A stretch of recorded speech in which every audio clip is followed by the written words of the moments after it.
Radhe Radhe friends. तो आइए हम वैकुंठ चतुर्दशी की कथा सुनते हैं। पूजा करने के बाद हमें कथा सुननी होती है, तो कथा आप ज़रूर सुनिए। इसके लिए हम हाथ में फूल लेंगे और थोड़े से तिल लेंगे। उसके बाद हम कथा शुरू करते हैं।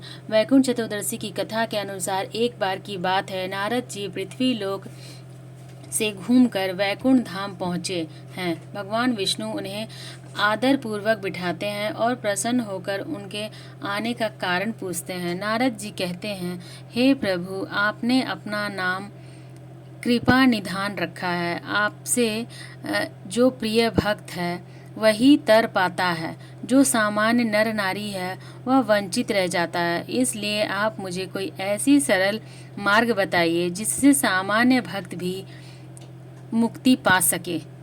यह सुनकर विष्णु जी बोले, हे नारद, मेरी बात सुनो। कार्तिक शुक्ल पक्ष की चतुर्दशी को जो नर नारी व्रत का पालन करेगा और श्रद्धा भक्ति से मेरी पूजा अर्चना करेगा, उसके लिए स्वर्ग के द्वार साक्षात खुले होंगे।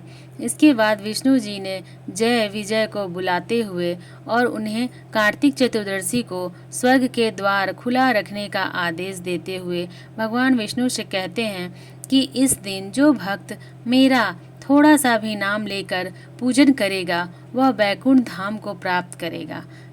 तो इस तरह से हमारी पहली कथा समाप्त होती है। अब हम दूसरी कथा पढ़ेंगे। एक बार भगवान विष्णु देवादिदेव महादेव का पूजन करने के लिए काशी आए। वहां मणिकर्णिका घाट पर स्नान करके उन्होंने 1000 स्वर्ण कमल पुष्पों से भगवान शिव जी के पूजन का संकल्प किया। अभिषेक के बाद जब ये पूजन करने लगे तो शिव जी ने उनकी भक्ति से परीक्षा लेने के उद्देश्य से एक कमल का फूल कम कर दिया। भगवान श्री हरि को पूजन की पूर्ति के लिए 1000 कमल पुष्प चढ़ाने थे। एक पुष्प की कमी देखकर उन्होंने सोचा, मेरी आँखों में भी तो कमल ही के समान है। मुझे कमल नयन और पुंडलीकाक्ष भी कहा जाता है। यह विचार कर भगवान विष्णु अपनी कमल समान आँख चढ़ाने को प्रस्तुत हुए। विष्णु जी की इस अगाध भक्ति के प्रसन्न होकर देवादिदेव महादेव प्रकट होकर बोले, हे विष्णु, तुम्हारे समान संसार में दूसरा कोई मेरा भक्त नहीं है।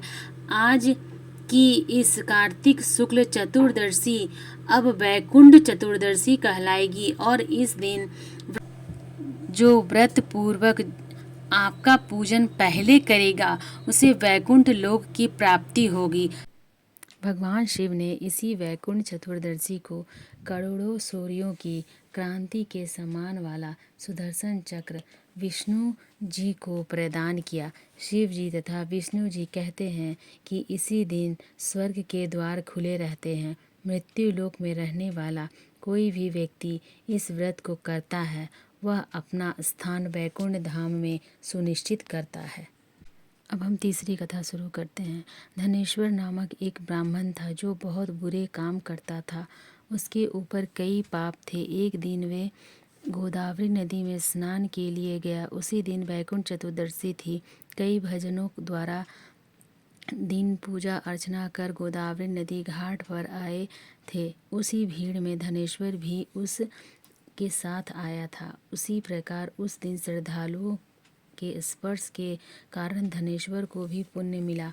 जब उसकी मृत्यु हो गई तब उसे यमराज लेकर गए और नरक में भेज दिया।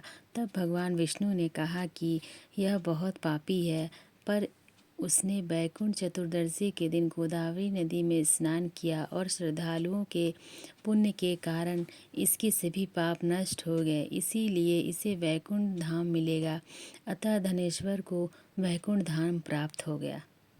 इसके साथ हमारी कथा समाप्त होती है और हम हाथ में लिए हुए फूल और तिल को थोड़ा सा तिल हम भगवान के पास समर्पित करेंगे और जल के लोटे में डाल देंगे और इस तरह से हम जो जल का लोटा लिए हैं उसे सूरज देवता को अर्घ चढ़ा देंगे।